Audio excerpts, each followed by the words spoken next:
Amen. On peut reprendre place s'il vous plaît. Wow. Merci à Papa Yohan pour cette intervention. Que le Seigneur vous bénisse abondamment. C'était très intéressant. Un moment fort dans la présence de Dieu. Amen, amen. Je retrouve des écrans devant moi. Je me salue encore une fois de plus dans le précieux nom de notre Seigneur Jésus. Amen. Et certainement d'autres personnes qui sont venues, alors qu'ils sont venus, on était en prière, on n'a pas pu se serrer la main. On peut se serrer la main, se dire bonsoir, apprendre de nouvelles, comment s'est passé le dimanche. On peut le faire, on peut se lever, salut, serre la main de quelqu'un, serre la main de quelqu'un, dis bonsoir papa, bonsoir maman, tu vas bien, je vais bien, vous allez bien. Wow.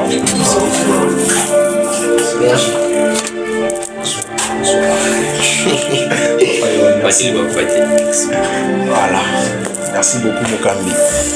Alors, je suis très content de me tenir encore devant vous ce soir pour nous apporter la parole de Dieu. Avant de pouvoir commencer la suite de notre message de ce soir, je tiendrai à dire un grand merci à Dieu premièrement, qui nous a donné encore la santé, la faveur de nous tenir ici en ce lieu. Et en second lieu, je remercierai un ami, un frère, qui pour lui, c'est pas la première fois de communier avec nous. Aujourd'hui, il est venu communier avec nous, c'est pas l'un de nôtres officiellement, mais aujourd'hui, il est venu communier avec nous et nous bénissons énormément le Seigneur pour l'homme de Dieu, le frère, l'homme de Dieu, Josué Mabaya. Il peut se tenir debout, on va l'acclamer, on va bien le recevoir. Merci beaucoup papa pour ta présence ce soir, je ne m'y attendais pas. Vous pouvez répondre à votre place. Un grand ami et quelqu'un qui m'est très cher. Nous allons continuer donc le message du dimanche passé qu'on avait commencé, dont on a intitulé la consécration. Si c'était dans une école des disciples ou de gagnants d'âme ou dans une formation, j'aurais peut-être eu à poser des questions pour savoir un peu pour essayer un peu de faire un petit rappel de ce qu'on a dit le dimanche passé, de ce qu'on a eu à dire le dimanche passé. Peut-être que j'allais faire un rappel, mais vu que c'est pas une école de disciples, ni de gagnants d'âme, ni une formation, je vais donc essayer de le faire moi-même. Amen, amen. Je vais demander au cordon de me préparer notre texte de base qu'on va lire parce que pour nous mettre encore dans le bain, je ne sais pas s'il se rappellera de ça, 2 Corinthiens chapitre 6, le verset 17, qui est notre texte de base où nous tirons cet enseignement. 2 Corinthiens chapitre 6, le verset 17e. Dès qu'on est prêt, on commence. 2 Corinthiens chapitre 6. 2 Corinthiens chapitre 6, verset 17. Ok. C'est pourquoi sortez du milieu d'eux et séparez-vous du Seigneur. Ne touchez pas à ce qui est impur et je vous accueillerai. Et je vous accueillerai. Avant de commencer, je tiendrai à nous dire que à partir du dimanche passé, on a finalement eu à travailler sur un projet qui consistait à diffuser nos enseignements en ligne. Et pour ceux qui n'avaient pas vu le message dans le groupe, je l'avais annoncé que dorénavant, nos enseignements seront diffusés en ligne sur notre... partagés, dirais, pas diffusés, mais partagés en ligne sur notre chaîne YouTube Kev Mark, au nom de Kev Mark, parce que PDF n'a pas encore une chaîne YouTube. Alors, c'est là que nous serons en train de partager, mais ça, on ne le partage pas le même soir, c'est-à-dire on prêche le dimanche.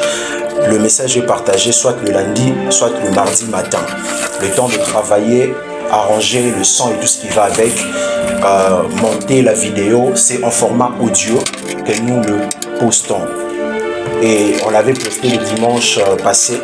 On a eu quand même quelques réactions de ceux qui ont dû suivre la prédication. Et Dieu a béni plus d'une vie. Amen. Et cela nous fait comprendre qu'on est en train d'aller quelque part. Alors, le dimanche passé, j'avais essayé de nous faire comprendre que j'étais en fait le dimanche en train de nous mettre l'eau dans la bouche. Comme je l'avais dit, je suis en train d'introduire ce message parce que 4 dimanches sont très insuffisants pour pouvoir parler de ce grand thème intitulé la consécration. Mais par la grâce de Dieu, j'ai pu faire un résumé, j'ai pu faire une synthèse de plusieurs points pour pouvoir nous donner ce qui est nécessaire pour nous en cette saison. Amen. Et j'avais bien dit, j'avais commencé mon message du dimanche passé avec quelques définitions de ce concept appelé consécration. Premièrement, j'avais dit que la consécration, c'est se mettre à part pour Dieu. C'est une appartenance totale à Dieu. On avait bien dit que c'est une appartenance totale à Dieu parce que il est très possible d'appartenir à Dieu, mais très partiellement. D'avoir un pied dans les choses de Dieu et un pied dans les choses du monde.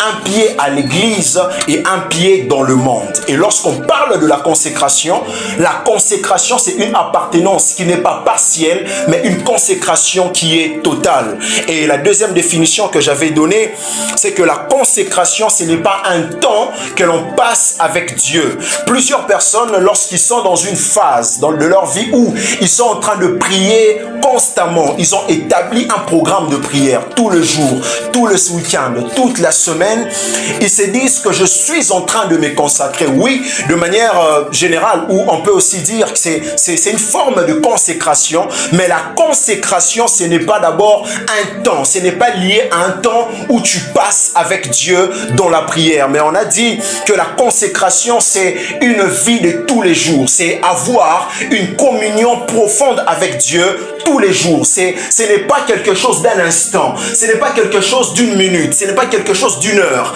ce n'est pas quelque chose de 30 minutes, c'est quelque chose de tous les jours. Tu dois avoir une communion profonde avec Dieu tous les jours. Autant tu as, autant tu manges tous les jours, autant tu bois de l'eau tous les jours, autant tu respires tous les jours, étant donné que tu es encore vivant, tu dois également travailler à ce que la communion profonde avec Dieu soit ton partage. Amen. Et j'avais également dit que le mot consécration cachait 2 mots importants. Lorsqu'on parle de la consécration, j'avais dit premièrement, la consécration cache le mot conservation. Comme pour dire qu'il n'y a pas de consécration sans conservation. Je dirais mieux, c'est lui qui se consacre, en réalité se conserve. Amen. Parce que toute personne qui se consacre, toi qui te consacres, tu penses que tu es en train de perdre ton temps. Non, cher bien-aimé, toi qui te consacres, en réalité, tu n'es pas en train de perdre ton temps, mais tu es en train de conserver quelque chose. Et la conservation peut être physique ou encore spirituelle. Ça veut dire, tu peux consacrer, en se consacrant, tu peux conserver quelque chose de spirituel et tu peux également conserver quelque chose de physique. Amen. Lorsque tu te consacres, tu conserves ta spiritualité, tu conserves ta communion avec Dieu, tu conserves ta sainteté, tu conserves ton onction, tu conserves ta puissance. Et physiquement, en te consacrant, tu peux garder ton corps dans un état de pureté. Amen, amen. Et le deuxième mot que cachait le mot conservation, c'était le mot séparation. Comme pour dire, il n'y a pas de consécration sans séparation. Tu ne peux pas dire que tu te consacres si tu ne te sépares pas. Tu me diras que tu es en train de te consacrer. La question que je te poserai, qu'est-ce que tu as déjà abandonné? Et parlant d'abandonner ou de renoncer, j'avais dit qu'on renonce à deux choses différentes. La première des choses, j'avais donné l'exemple de Lot. Lot, c'est quelqu'un avec qui tu te sépares sans remords. Lot, c'est quelque chose que tu abandonnes sans regretter. Comme Abraham s'est séparé de Lot sans pour autant regretter quelque chose, sans pour autant vivre dans le regret ou dans le remords. Mais lorsque Dieu lui a demandé de se séparer d'Ismaël, on voit Abraham avoir mal. Et dans le parcours ou encore sur la voie de la consécration, il y a des choses que tu vas abandonner facilement, mais il y a des choses que tu abandonneras tout en ayant mal, mais ça en vaudra la peine. Amen. Et pour clôturer, j'avais dit que la profondeur, la profondeur de la consécration d'un homme se révèle dans des temps de preuve. La consécration d'un homme se révèle dans des temps de preuve. C'est lorsque tu traverses les épreuves que l'on saura et qu'on comprendra si tu es consacré. Cette semaine, j'avais eu une conversation pareille avec mon frère qui est là, l'homme de Dieu Josué. On parlait un peu de ces choses. Lorsque tu es en train de souffrir, lorsque les choses ne marchent pas, c'est là qu'on peut évaluer les niveaux et la profondeur de la consécration d'un homme. Amen. Et pour ce soir, j'aimerais nous partager les 5 raisons pour lesquelles on doit se consacrer. Pour ceux qui sont en train de noter, vous allez noter les 5 choses, les 5 raisons pour lesquelles je dois me consacrer, tu dois te consacrer, nous devons nous consacrer. Pourquoi ces raisons? Lorsque parfois on demande aux gens de faire quelque chose, la plupart des gens se posent souvent la question: pourquoi on me demande de faire ceci? Parce que la nature a horreur du vide. Alléluia. La nature a horreur du vide. Lorsqu'on te demande d'abandonner X choses, c'est que tu dois t'attacher à Y choses. Lorsque tu abandonnes X choses, pour t'attacher à rien, tu retourneras à la chose X que tu as abandonnée. Ainsi, pour que tu ne retournes plus à ce que tu as abandonné, il faudra que tu puisses t'attacher à une nouvelle chose. Et lorsqu'on te demande de te consacrer, tu dois comprendre pourquoi est-ce que tu dois le faire pour ne plus que tu vives sans, pour que tu ne vives plus une vie sans consécration. Amen. Mais avant d'aller ou de parler de ces 5 choses, j'aimerais nous parler de 2 types de consécration qui sont très importantes, excusez-moi, à comprendre. Vous devez comprendre qu'il existe 2 types de consécration. Amen. Le premier type de consécration, c'est la consécration qu'on appelle la consécration vocationnelle. Amen. La consécration vocationnelle. Amen. On est là? Ça passe ou ça casse? On n'a pas encore commencé. Ça passe ou ça casse? Ok. Mon œil gauche, je ne vois pas. Je vois presque rien. Avec les lunettes, ça me dérange encore. Ok. La consécration vocationnelle. Lorsqu'on parle de la consécration vocationnelle, c'est quelque chose, ou encore c'est une consécration initiée par Dieu lui-même. Alléluia. La consécration vocationnelle, c'est l'initiative de Dieu. C'est l'appel de Dieu. Et cette consécration a 2 facettes. La consécration vocationnelle a 2 facettes. La première facette, c'est la facette d'appartenance. C'est la facette d'appartenance. Ça veut dire tous ceux qui appartiennent à Dieu de manière basique et générale sont consacrés à Dieu. Je le dis autrement, tout enfant de Dieu est consacré à Dieu ou encore consacré des dieux. Dans le texte de base que nous avons lu, 2 Corinthiens chapitre 6, le verset 17, l'apôtre Paul dit: sortez du milieu d'eux et séparez-vous, dit le Seigneur, ne touchez pas à ce qui est impur, et je vous accueillerai. Il parle de sortir du milieu d'eux, de se consacrer. Et puis il dit, je serai pour vous un père, et vous serez pour moi des fils et des filles. Lorsque tu t'appelles fille de Dieu, lorsque tu t'appelles fils de Dieu, de manière automatique et générale, tu es consacré de Dieu. Alléluia. Tout enfant de Dieu est appelé à être mis à part.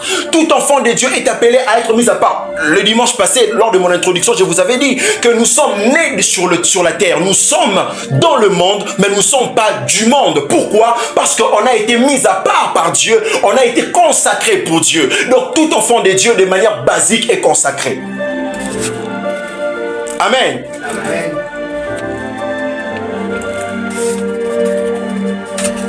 Et la deuxième facette de cette consécration, c'est la facette du service. La deuxième facette de cette consécration, c'est la facette du service. Et là, ici, on parle de l'appel. C'est Dieu qui appelle un homme pour un appel spécifique. Alléluia. Dans Exode chapitre 28, le verset 1er, la Bible déclare, Dieu dit à Moïse, fais approcher de toi Aaron ton frère et ses fils. Prends-le parmi les enfants d'Israël pour le consacrer à mon service dans les sacerdoces. Aaron est le fils d'Aaron, Nadab, Abihu, Eliezer et Itamar. Amen. Dieu est en train de parler à Moïse. Et Dieu est en train de dire à Moïse, tu me consacreras ton frère. Tu me consacreras Aaron pour qu'il soit à mon service. Lorsque tu veux servir Dieu, ou j'aimerais encore le dire autrement, cher bien-aimé, on ne sert pas Dieu parce qu'on a la bonne volonté. Alléluia. On ne sert pas Dieu parce qu'on est ambitieux. Et même, vous allez le voir encore dans Jérémie chapitre 1er, le verset 5e. La Bible déclare, avant que je t'eusse formé dans le ventre de ta mère, je te connaissais. Et avant que tu fusses sorti de son sein, je t'avais consacré et je t'avais établi prophète des nations. Alléluia. Je t'avais établi prophète des nations. J'aimerais dire à quelqu'un, on ne sert pas Dieu parce qu'on a la bonne volonté. On ne sert pas Dieu parce qu'on a des bonnes ambitions. On ne sert pas Dieu parce qu'on a fait un constat à l'église et on a le désir de faire quelque chose pour voir les choses changer. On ne sert pas Dieu parce qu'on a grandi à l'église. C'est le piège dans lequel plusieurs de ces personnes qui ont grandi à l'église tombent. C'est parce qu'on t'a emmené à l'église à l'Écodim. C'est parce qu'on t'a emmené à l'église lorsque tu avais 6 ans. C'est parce qu'on t'a emmené à l'église lorsque tu avais 8 ans. Tu as grandi à l'église. Tu as servi à l'Écodim. Tu es entré à la jeunesse. Et maintenant tu es en train d'évoluer. Et tu penses que, comme tu as toujours été à l'église, que tu es appelé au ministère. Que tu es appelé au ministère de la parole. Que tu es appelé au ministère prophétique. Parce que tu manifestes quelqu'un. Donc frère, on entre dans le ministère parce qu'on a reçu un appel. Alléluia. On entre dans le ministère parce qu'on a reçu un appel. Parce qu'on a été consacré de manière vocationnelle. Et non pas parce qu'on l'a souhaité. Et non pas parce qu'on a senti quelque chose. Je vais le dire un peu plus loin. Ce n'est pas parce que tu as fait un rêve que tu t'es vu en train de prêcher que tu dois commencer le ministère ou tu dois commencer l'église. Amen. Amen.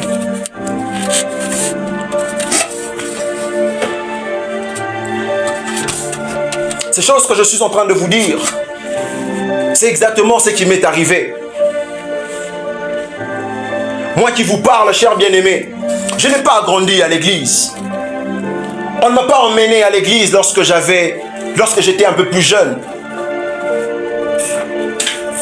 Je ne fréquentais du reste aucune église lorsque j'étais païen. J'étais là à la maison, je vivais tranquillement ma vie. Et même après ma conversion, j'ai passé plus de 4 ans dans une bonne église de la place. Je ne servais pas Dieu parce que moi, dans ma tête, tout ce que je me disais, je suis un businessman. Je pensais que j'étais seulement un businessman, un homme d'affaires. Que dis-je? Je le suis d'ailleurs jusqu'à présent. Tout ce que moi je me disais, ce sont les affaires. C'est le business, c'est le travail. J'ai toujours travaillé, j'ai toujours aimé le travail, j'ai toujours travaillé. Donc, moi je pensais que je vais faire de l'argent et puis mon argent va soutenir l'œuvre de Dieu. C'est tout ce que moi je pouvais imaginer. Je partais à l'église le dimanche et puis je rentrais à la maison. La semaine j'étais au boulot. C'était ça ma vie. Mais j'étais déjà devenu chrétien. Je me battais pour garder ma sanctification, pour être en ordre avec Dieu. Mais prêcher, ce n'était pas mon problème. Et même lorsque je servais dans le ministère de mon père spirituel, lorsqu'on m'accordait des responsabilités, à l'époque, j'ai fouillé. Je partais chez mon ami qui travaillait quelque part, qui est là. Je me rendais pour qu'on passe du temps, tout simplement pour que je ne prêche pas. Je ne pouvais jamais imaginer que 8 ans après, 9 ans après, 7 ans après, je pouvais me tenir là en train de prêcher les gens parce que je n'aimais pas ces choses. Mais quoi que j'étais dans le monde, j'étais hors du ministère, hors du sacerdoce, j'avais un penchant pour les choses spirituelles.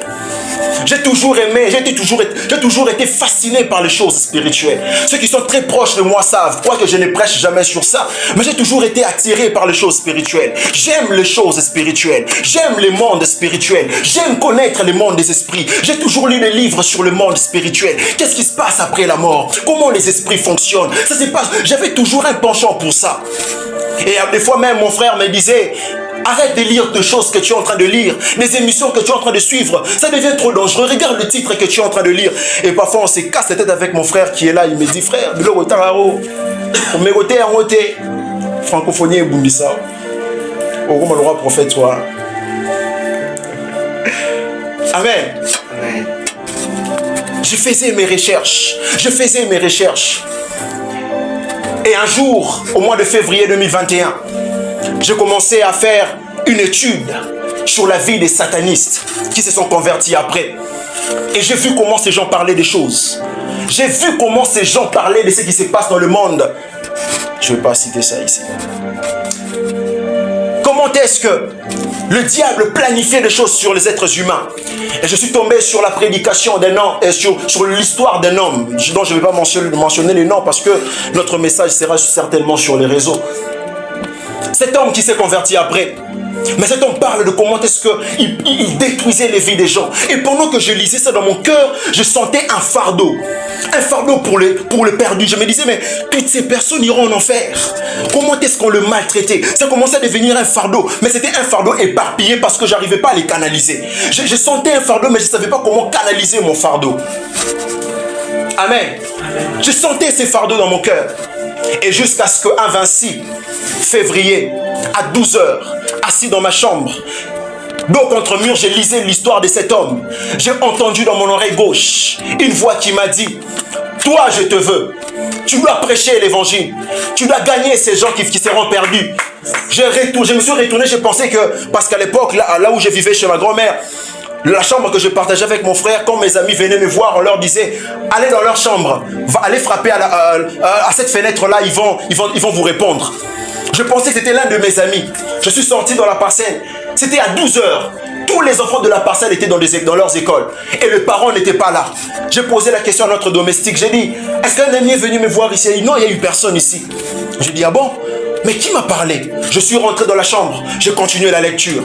Et pendant que je continuais la lecture, j'ai encore entendu cette voix qui m'a parlé: tu dois prêcher l'évangile. Et depuis ces jours-là, je suis allé parler à ma mère. Elle m'a dit: Dieu t'appelle au ministère. Frère, on n'est pas là parce qu'on a voulu. On n'est pas là parce qu'on avait la bonne volonté. On n'est pas là parce qu'on voulait voir les choses changer. On est là parce qu'on avait une vocation. On est là parce qu'on a reçu un appel. On est là parce que Dieu nous a parlé. On est là parce que Dieu nous a appelés. Si tu entres dans le ministère sans l'appel, sans la vocation, frère, tu vas mourir.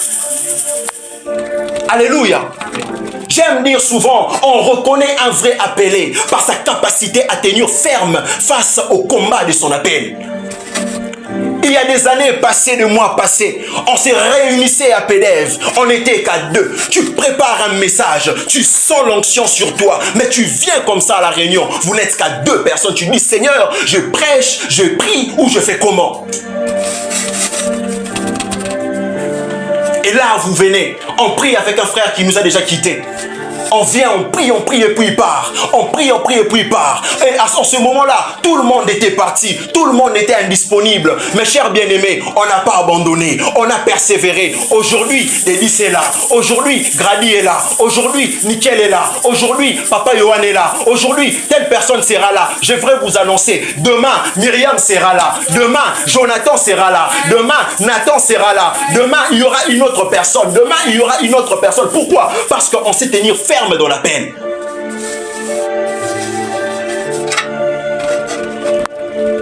On ne été à Massina, vous le savez. Un problème est venu. On a quitté, on n'avait plus d'endroit. On a commencé à travailler en ligne. Et je leur ai dit, on va te faire des cultes en ligne. Une sœur m'a dit, on va pas faire long feu. Papa, mets ça vers le plafond s'il te plaît. Les yeux, ça me dérange. Une sœur m'a dit, on fera pas long feu. En ligne, connexion, charge. Les gens vont se décourager. On a fait combien de mois en ligne? 8 à 9 mois. 8 à 9 mois. Culte en ligne tous les dimanches. On a tenu des séminaires. On a tenu des nuits de puissance. On a tenu des séries d'enseignements. Les gens se connectaient. 8, 10, voire même 15 personnes. Pourquoi? L'appel. Ça, ce n'est qu'une partie de combat ou des difficultés qu'on peut rencontrer physiquement. Si je devais vous parler des combats spirituels que l'on vit. Alléluia. Amen. Si on devait parler des réalités spirituelles que l'on vit tous les jours. La vocation. On sert Dieu par vocation. On sert Dieu parce que Dieu t'a appelé. On sert Dieu parce que Dieu t'a appelé. Ce n'est pas parce qu'un prophète t'a dit tu es prophète que tu vas commencer. Ce n'est pas parce qu'un pasteur t'a dit tu es appelé que tu dois commencer. Il faut que toi-même tu aies l'assurance que Dieu t'a appelé. Et la deuxième forme de consécration, c'est la consécration personnelle. Alléluia. C'est la consécration personnelle. À part la consécration vocationnelle, où c'est Dieu qui t'appelle. La consécration personnelle, c'est l'initiative maintenant de l'homme d'aller vers Dieu. Dans la consécration vocationnelle, c'est Dieu qui vient vers un homme. Il vient te sauver par la foi en Jésus-Christ. Vocationnel, il vient te donner l'appel pour que tu le serves. Mais ici, consécration personnelle, c'est toi-même qui prends l'initiative d'aller te consacrer. C'est toi-même qui prends l'initiative d'aller chercher Dieu. C'est toi-même qui prends l'initiative de te retirer un moment pour un temps seul à seul avec Dieu.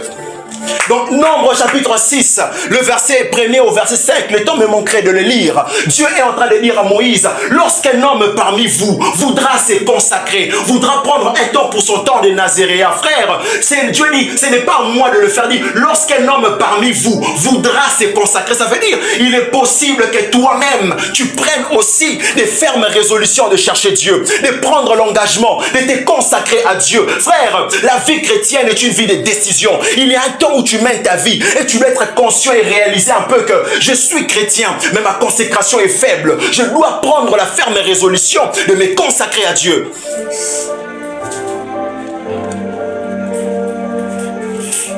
Il y a un temps où toi-même tu dois dire non, je dois cette fois-ci me consacrer ou jamais. Je dois cette fois-ci me donner aux choses de Dieu ou jamais.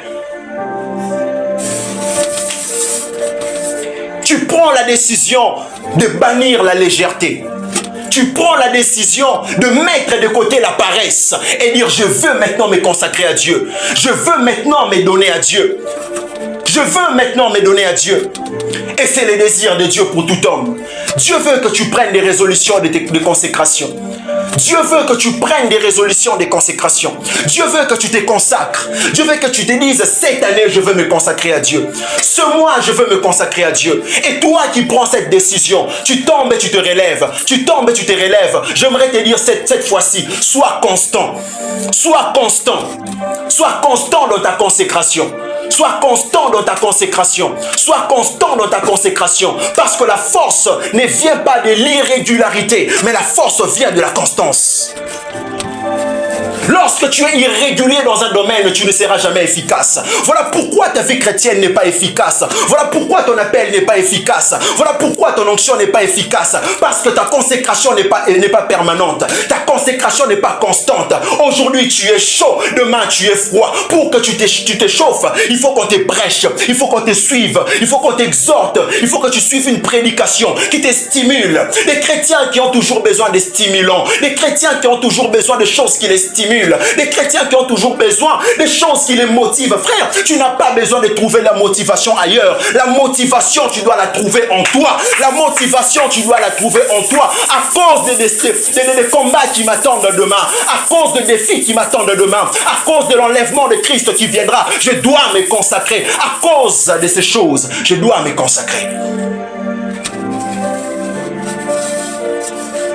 des stimulations. Prends un peu de ceci. Ça te booste. Ça te booste. Des sensations. Tu pries quand tu as des sensations. Tu pries quand il y a un défi. Tu prends Dieu au sérieux quand on te parle d'un projet. Et tu dis, si je me mets, si je deviens sérieux avec Dieu, certainement, je serai en train de vivre la main de Dieu. Dieu veut que tu te consacres.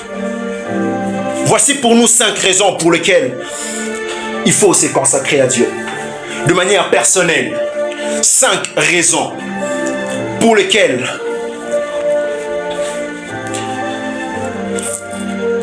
nous devons nous consacrer. Première raison, cher bien-aimé, cher enfant de Dieu, cher serviteur de Dieu, chère servante de Dieu, cher peuple de Dieu, tu dois te consacrer pour cette première raison. L'impact, ou je dirais mieux, ton impact en public dépend de ta consécration en secret. Ton impact en public dépend de ta consécration et déterminé par ta consécration dans le secret. 1 Samuel chapitre 17, le verset 34 à 36, la Bible parle de David. Lorsque Goliath se présente au devant d'eux, en train d'insulter l'armée d'Israël, David vient vers le roi et lui dit, David dit à Saül, ton serviteur faisait paître les brebis de son père, et quand un lion et un ours venaient enlever une des troupeaux, je courais après lui, je le frappais et j'arrachais la brebis de sa gueule, et il s'est dressé contre moi, je le saisissais par la gorge, je le frappais et je le tuais. C'est ainsi que ton serviteur a terrassé les lions et l'ours, et il en sera du Philistin, de cet incirconcis qui comme de l'un d'eux, car il a insulté l'armée de l'Éternel vivant. Goliath se présente devant la nation. David, lorsqu'il vient, il parle à Saül. Mais vous allez remarquer une chose. David est en train de dire à Saül, je vais vaincre cet homme parce que dans le passé, je dirais mieux, dans le secret, là où personne ne me voyait, là où aucun de mes frères ne me voyait, là où aucune de mes sœurs ne me voyait, là où aucun de serviteurs de mon père ne me voyait, j'étais en train de terrasser l'ours, j'étais en train de terrasser les lions. Et lorsque je suis face à Goliath, je n'ai pas peur parce que je crois que le même Dieu qui m'a donné la capacité de vaincre dans le secret, la force de vaincre dans le secret, là où personne ne m'avait vu, me donnera également la force de vaincre en public. J'aimerais dire à quelqu'un, si dans le secret, l'ours et les lions te tuent, tu n'auras pas la force de tuer Goliath. Il y a beaucoup de gens aujourd'hui, ils meurent dans le secret et ils sortent en public. Ils veulent avoir un impact. Frère, ça ne marche pas comme ça. Il faut que tu tues l'ours et les lions en secret. Il y a certaines personnes ici, dans le secret, ils sont manipulés par la pornographie. Mais lorsqu'ils sortent dehors, je vais impacter le monde. Il y a des gens ici, lorsqu'ils sortent dans le secret, ils sont rangés par la publicité. Mais lorsqu'ils sortent dans le public, je veux impacter le monde. Oh, comment est-ce que mes prédications n'impactent pas? Comment est-ce que mes conseils ne changent pas? Comment est-ce que mes prières ne guérissent pas le malade? Comment est-ce que tout ce que je fais comme effort n'aboutit à rien? La question que j'aimerais te poser, est-ce que tu fais ce que tu dois faire dans le secret? Qu'est-ce que tu fais dans le secret?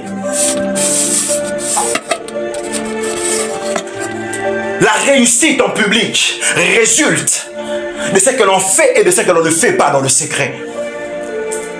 David a dit dans le secret, j'ai combattu. David a dit dans le secret, j'ai tué l'ours. David a dit dans le secret, j'ai tué les lions. David a dit dans le secret, j'ai tué, j'ai terrassé. En public, je vais réussir. Alléluia. Amen. Dans le secret, tu ne pries pas. Dans le secret, tu ne jeûnes pas. Et tu veux voir le ministère impacté. Et tu veux voir tes paroles impactées.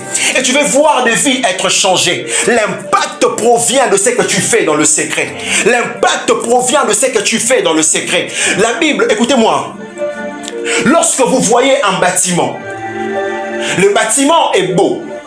Le bâtiment est présentable. Le bâtiment est attrayant. Mais le bâtiment que vous voyez, le bâtiment que vous appréciez, n'est pas soutenu par le toit, n'est pas soutenu par la couleur que vous voyez, n'est pas soutenu par le meuble qui y sont à l'intérieur, mais est soutenu par une fondation qu'on ne voit pas. En d'autres termes, c'est ce qu'on ne voit pas qui donne la force à ce que l'on voit. Alléluia. C'est dans ce que l'on ne voit pas que ce que l'on voit puise sa force. Lorsque tu veux avoir un impact réel dans le public, il faut que tu te poses la question: est-ce que dans le secret je me consacre? Est-ce que dans le secret je me consacre? Comment est-ce que tu veux chasser un esprit? Comment est-ce que tu veux t'opposer à un esprit? Mais dans le monde des esprits, on ne te connaît pas. Dans le monde des esprits, on ne te connaît pas. Il faut que tu fréquentes le monde des esprits dans la prière. Il faut que tu entres dans le monde des esprits dans la prière. Parce que la prière est une porte qui nous donne accès dans le monde spirituel. Et celui qui fréquente le monde spirituel dans la prière est connu par les esprits. Et lorsqu'il se tient devant les esprits lui obéissent.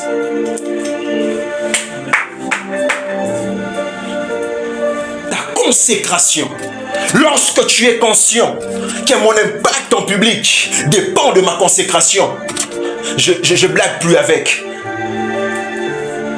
Je le prends au sérieux. Lorsque tu es conscient que l'impact de mon ministère dépend de ce que je fais dans le secret. Frère, dans le secret, tu es négligent. Dans le secret, tu es paresseux. Dans le secret, tu ne lis pas la Bible. Lorsque tu te tiens ici, qu'est-ce que tu attends? Qu'est-ce que tu veux? Qu'est-ce que tu imagines? Qu'est-ce que tu crois? Est-ce que tu espères que quelque chose de fort, d'important, d'édifiant, de bénéfique peut sortir de ta bouche?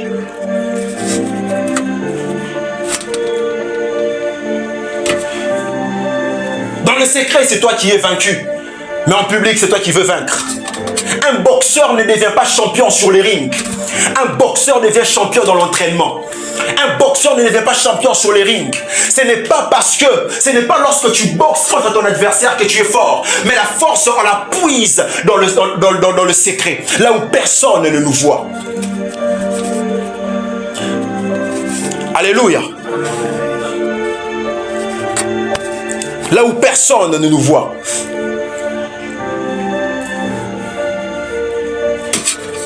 Luc chapitre 21, le verset 37 à 38.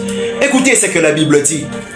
Pendant le jour, Jésus enseignait dans le temple et il allait passer la nuit à la montagne, appelée montagne des Oliviers. Et tout le peuple, dès le matin, se rendait vers lui dans le temple pour l'écouter. La nuit, il passe ses heures dans la prière, à la montagne, en train de chercher Dieu. Et le matin, il voit des gens venir vers lui. Parce que ces gens savent, cet homme a quelque chose à donner. Frère, quand tu n'as rien reçu, qu'est-ce que tu veux donner? Jésus pouvait donner quelque chose la journée parce qu'il avait reçu quelque chose le soir. Toi, la nuit, tu es en train de dormir, tu es en train de ronfler. Tu dors pendant 8 heures du temps. Frère, quand tu es chrétien, tu dors 8 heures du temps, tu n'es pas normal. Comment toi, tu peux dormir 8 heures du temps? Comment tu peux dormir vraiment de minuit à 8 heures à 10 heures? Toute la nuit, tu dors. Toute la nuit, tu es devant la télévision. Et tu te réveilles le matin. Et tu fais que ton entreprise ait un impact. Tu fais que tes études aient un impact. Tu fais que tes paroles aient un impact. Tu fais que ta vie puisse impacter les membres de ta famille. Tu fais que tes paroles puissent impacter les gens de ton quartier, les gens de ton église. Comment tu veux que cela soit possible alors que tu dors toute la nuit? Il y a des nuits où on ne dort pas. Il y a des gens ici, vous devez avoir des programmes de nuit. Certains, vous devez couper le sommeil à 3 heures. Certains, vous devez couper le sommeil à 4 heures pour vous tenir devant Dieu. Alléluia. Ton impact en public dépend de ta consécration dans le secret. Dépend de ta consécration dans le secret. Deuxième raison. Il y a certaines choses que tu n'obtiendras que si tu te consacres. Il y a certaines choses que tu n'obtiendras que si tu te consacres à Dieu. Juge chapitre 11, le verset 30 à 31. La Bible dit ce qui suit. Jephthé fit un vœu à l'Éternel et dit: si tu livres entre mes mains le fils d'Ammon, quiconque sortira de porte de ma maison au devant de moi à mon heureux retour de chez le fils d'Ammon sera consacré à l'Éternel et je l'offrirai en holocauste. Jephthé est en train de prier à Dieu, de dire à Dieu: si tu me donnes la victoire contre mes ennemis, je te consacrerai quelque chose. Frère, il y a des choses que l'on reçoit dans le monde spirituel que on s'est consacré. La victoire de Jephthé n'était pas la conséquence ou encore le résultat de sa force, n'était pas le résultat de ses capacités en tant que militaire, n'était pas le résultat de son expertise dans le combat, mais était le résultat d'une promesse de consécration qu'il avait fait à Dieu. Frère, il y a des choses qui ne changent que lorsque on se consacre. Ou je dirais mieux, parce que Jephthé ne s'est pas lui-même donné, mais il a donné quelque chose. Et la chose que Jephthé a consacrée à Dieu, c'était sa fille. J'aimerais dire à quelqu'un, il y a des choses que tu recevras de Dieu, que lorsque tu consacreras à Dieu certaines choses. Ok. Je le répète. C'est lorsque tu donneras à Dieu certaines choses que Dieu te donnera également certaines choses. Jephthé ne pouvait pas avoir la victoire aussi longtemps qu'il n'avait pas donné quelque chose à Dieu. Cher bien-aimé, il y a des situations pour que ça change. Il faut que tu donnes à Dieu ton temps. Il faut que tu dises: Seigneur, je te consacre mes nuits. Je veux cette onction-là. Mais pour que je puisse l'obtenir, il faut que je te donne mes nuits. Et c'est là que Dieu te donnera cette onction. L'un des hommes dont je venais d'étudier sa vie qui a bouleversé ma tête, Tommy Hitt.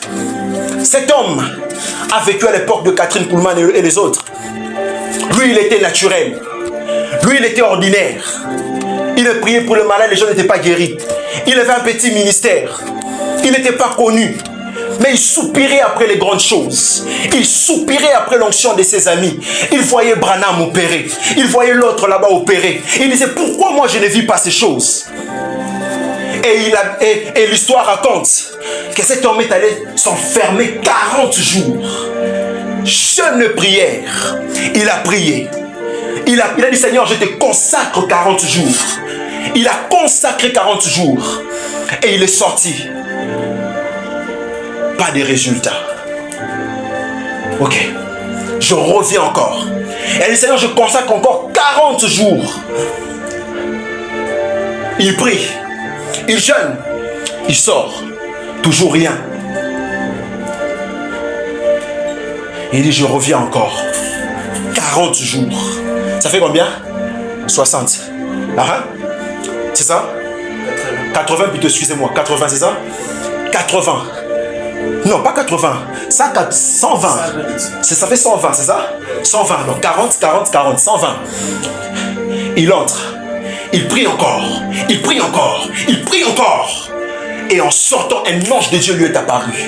Et l'ange lui a dit: je m'appelle pluie de guérison. à partir d'aujourd'hui, je vais marcher avec toi jusqu'à ta mort. Et il lui a dit, va en Argentine, va voir un homme qui s'appelle Juan Perón. Et il arrive en Argentine à l'aéroport, il demande, je cherche un certain Juan Perón. On lui dit, mais c'est le président de la République. Qu'est-ce que tu lui veux? Il dit, Dieu m'a envoyé pour que je commence une mission ici. On a dit, ici le président tue tous les hommes qui font des églises. Parce que lui-même a été déçu par un pasteur. Il a dit, je vais aller là-bas. Il s'est rendu dans la maison présidentielle. Et lorsqu'il est arrivé là-bas, il a vu cet homme. Cet homme a dit, moi je suis malade. Si tu pries pour moi, je suis guéri. Je vais croire en ton Dieu. Il a prié pour le président. Et le président était guéri à l'instant. Et le président lui a donné les stades. Il a tenu des croisades. Des milliers et de milliers. Il a fait 5 ans en Argentine. Et en Argentine, il n'y avait plus de malades. Il allait de ville en ville. Par exemple, ici au Congo, Kinshasa, Lubumbashi, Kolos. Donc, il allait pendant 5 ans. Pas de malades et de paralytiques en Argentine. Pas de morts. Tu meurs, il te ressuscite. 5 ans. Pourquoi? Il avait consacré le temps à Dieu. Il avait consacré le temps à Dieu. Il y a des gens ici, vous devez consacrer votre nourriture à Dieu. Seigneur, je te donne un peu, je mets ma nourriture de côté. Je donne mon estomac. Jusqu'à ce que j'obtiendrai cela. Ça m'étonne, frère. Toi, tu es chômeur. Tu n'as pas de travail. Tu n'as pas d'argent. Mais c'est toi qui vis comme un riche. C'est toi qui ne cherches pas Dieu. C'est toi qui ne te consacres pas. Ta famille est pauvre. Ton père est chômeur. Ta mère ne travaille pas. Elle vend le beignet au coin. Mais c'est toi qui vis comme un riche. C'est toi qui te comportes comme un riche. C'est toi qui ne cherches pas Dieu. C'est toi qui ne te consacres pas. Frère, il faut que tu prennes conscience de ces choses. Il faut que tu te réveilles. Il faut que tu dises à Dieu, Seigneur, je me consacre à toi. Je me consacre à toi. Je te donne telle chose. Je te donne mon temps. Et l'âne de prix à payer pour avoir quelque chose ou recevoir quelque chose de la part de Dieu, c'est le temps. C'est lui qui ne sait pas donner à Dieu son temps. Dieu ne pourra pas lui donner quelque chose qui durera longtemps entre ses mains. Lorsque tu veux quelque chose qui peut durer longtemps entre tes mains, un mariage qui peut durer des années, un travail qui peut durer des années, un contrat qui peut durer des années, un ministère qui peut traverser les âges, même après ta mort, il faut que tu consacres à Dieu ton temps. Parce que le temps, c'est le grand prix à payer pour recevoir quelque chose de la part des dieux. Alléluia. Ta vie n'impacte pas. Tu pries pour le malade, ils ne sont pas guéris. Mais c'est toi qui vis naturellement, comme si c'était ordinaire.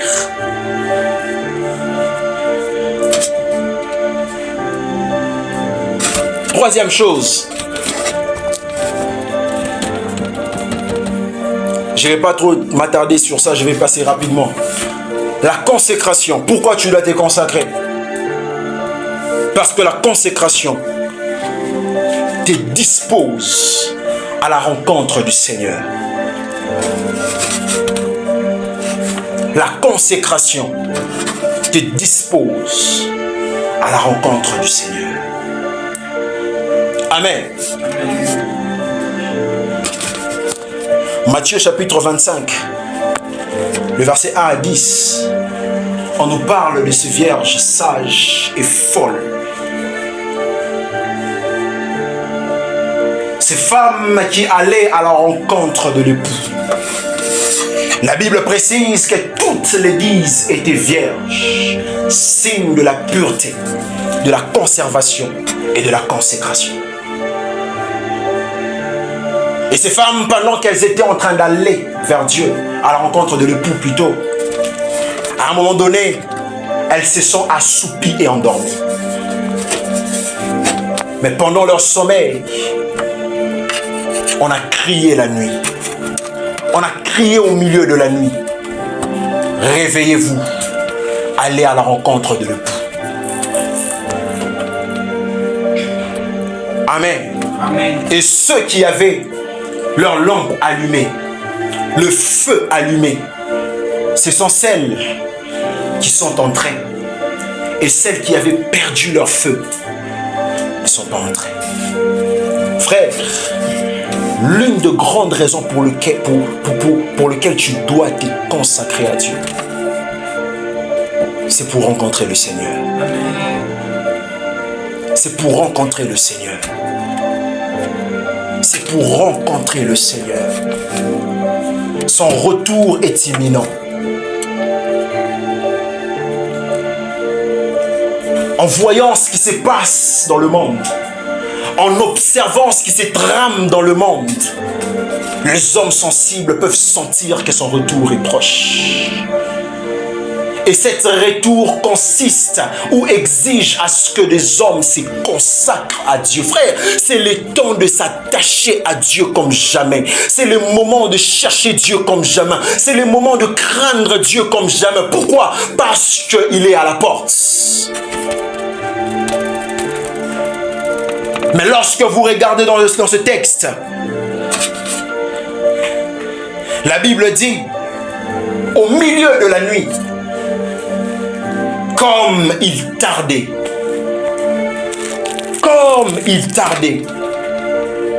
comme l'époux était en train de tarder, les femmes se sont assoupies, les femmes se sont livrées au sommeil spirituel. Nous devons le reconnaître, notre Seigneur est en train de tarder.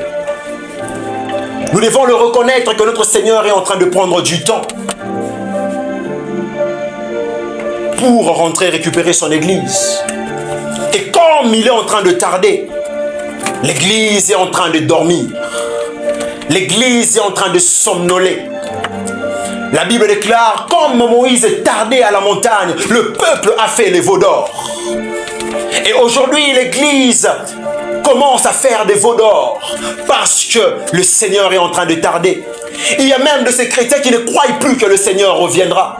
Il y a de ces chrétiens qui ne croient même plus que le ciel existe. Pourquoi? Parce qu'ils tardent tellement. On commence à prêcher des choses qui concernent seulement la terre.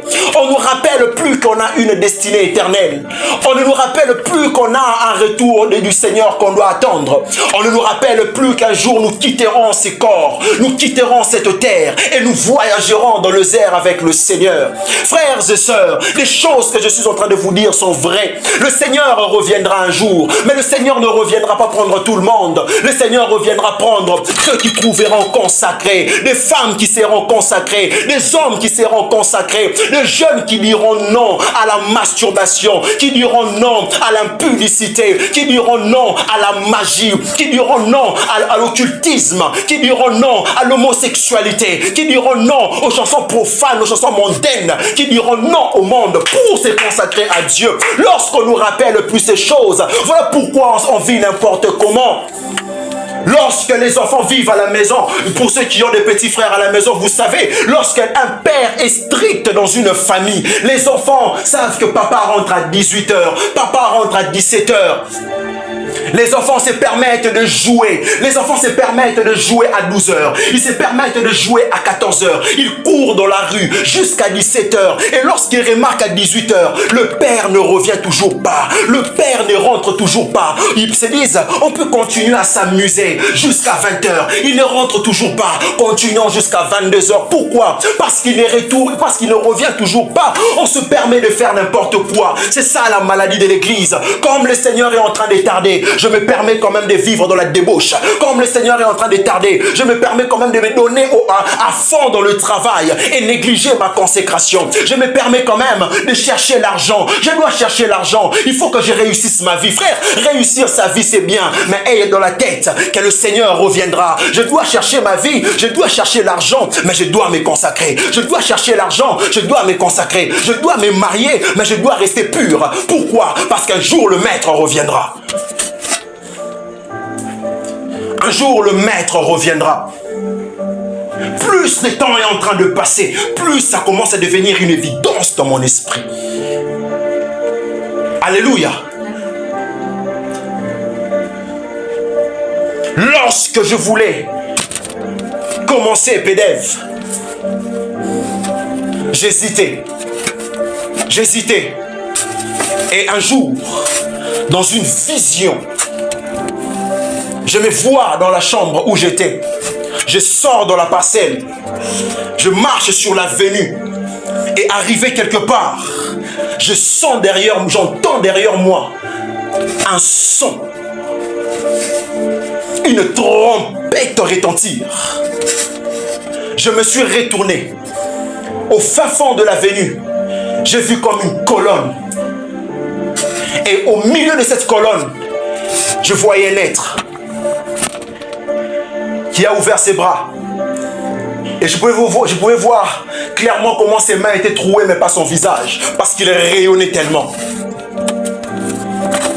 Et en une fraction de seconde, j'ai vu des gens, de toutes tribus, de toutes races, de toutes nations, à courir vers cette lumière, vers cette colonne. Et moi, j'étais resté moi, parce que je voyais ces gens me transpercer le corps, genre, transparent. Ils me traversaient comme ça. Moi, je disais, je suis resté où comment? Et là, dans cette colonne, j'ai entendu une voix qui m'a dit, c'est proche, c'est proche, j'arrive, parler de ma part, annoncer ma parole. Et c'est ça qui m'a donné l'assurance de prêcher l'évangile, de conscientiser l'église pour son retour, en ce qui concerne son retour. Parce que j'ai compris depuis ce jour-là que le Seigneur reviendra. Frère, je ne peux pas vous expliquer à combien est-ce que cette vision est restée gravée dans mon esprit. Je ne peux pas vous expliquer à combien est-ce que cela était beau à voir. Je ne sais pas vous expliquer la joie qui est sortie, l'amour qui dégageait. Je ne sais pas comment vous expliquer les sentiments qui étaient mélangés. Pourquoi? Parce que le Seigneur reviendra un jour. Et s'il te plaît, frère, ne rate pas l'enlèvement. Et pour cela, consacre-toi. Il reviendra peut-être un matin. Il reviendra peut-être le midi. Il reviendra peut-être le soir. Mais dans tous les cas, il reviendra. Et comment il te trouvera? Endormi ou réveillé? Ayant la flamme ou ayant perdu la flamme? Amen. Amen.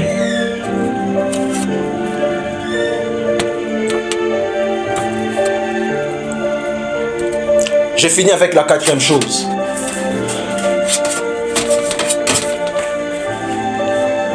La consécration, pourquoi tu dois le faire? Parce que la consécration te permet de garder le feu de l'esprit sur toi.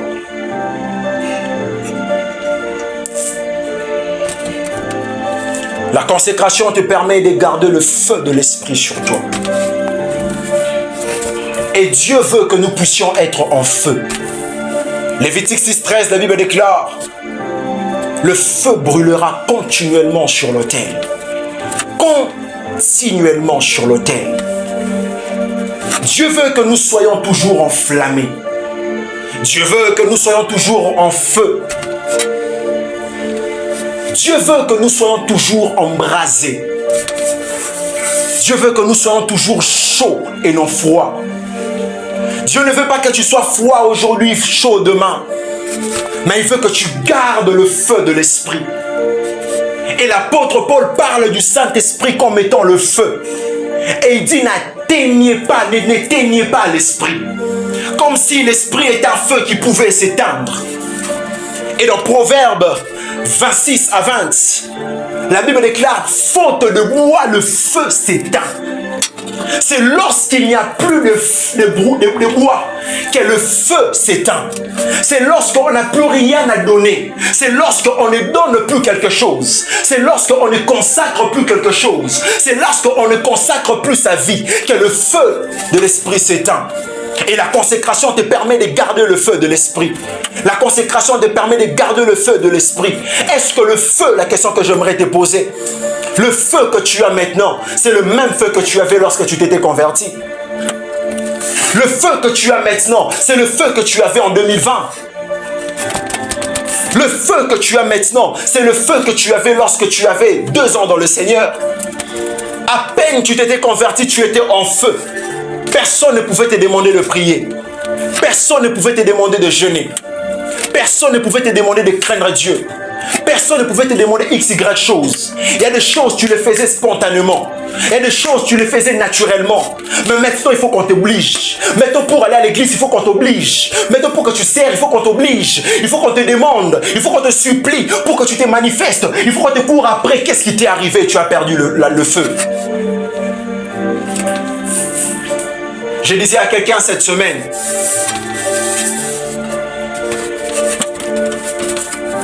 des gens qui se consacrent dans le secret n'ont pas besoin qu'on leur demande de servir Dieu en public.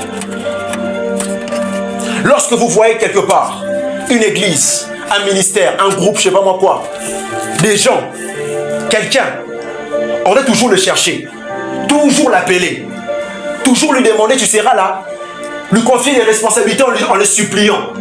Frère, dans sa marche, il y a un problème. Soit c'est un problème de temps, soit c'est un problème de consécration. Il ne supporte plus les choses de Dieu. Il ne supporte plus le feu de la présence de Dieu. Et il fuit les autres. Lorsque tu veux garder le feu de la consécration,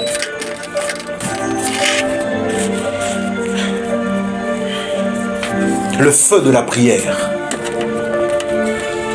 le feu de l'intimité avec Dieu, le feu de l'amour de Dieu, le feu de la passion des âmes, le feu de servir Dieu. Il faut que tu te consacres. Seule la consécration qui est l'élément qui te permettra de garder, de conserver ton feu, de préserver ton feu. Lorsque tu la perds, tu perds le feu. Est-ce que tu ressens encore le feu qui bouillonnait en toi lorsque tu voyais les païens se promener? Toi, tu ne pouvais pas supporter voir le païen en ta présence. Mais maintenant, tu tolères. Vous causez même. Certains, tu les appelles même des amis. Certains sont tes potes. Qu'est-ce qui t'est arrivé? Tu as perdu le feu parce que tu as perdu la consécration. Amen.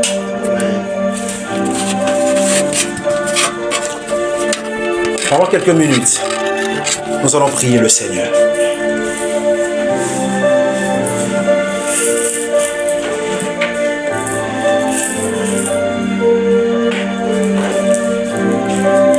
Pendant quelques minutes, nous allons prier le Seigneur. J'aimerais parler à quelqu'un parce que je sens ça dans mon esprit. Tu es là et tu sais que tu n'es plus la même personne. La sœur, le frère qui était il y a de cela 5 ans ne plus celui ou celle qui est maintenant. La personne que tu étais il y a de cela quelques années n'est plus la personne qui est actuellement. La personne qui tu étais en décembre n'est plus la personne que tu es en avril. Tu vas dire, Seigneur, je vais récupérer ma consécration. J'en parlerai bien le dimanche prochain. Mais fais de ça d'abord ta prière. Fais de cette requête ta prière. Seigneur, active encore ma consécration. Comme tu as ranimé l'esprit des Zorobabel, de Josué le sacrificateur et du peuple, ranime mon feu. Ranime ma consécration. Que je me consacre à nouveau. Que je me consacre à nouveau. En public, les gens me voient serviteur. En public, les gens me voient servante. En public, je reçois des éloges. Je suis tellement respecté. Mais en privé, je suis un tombeau blanchi.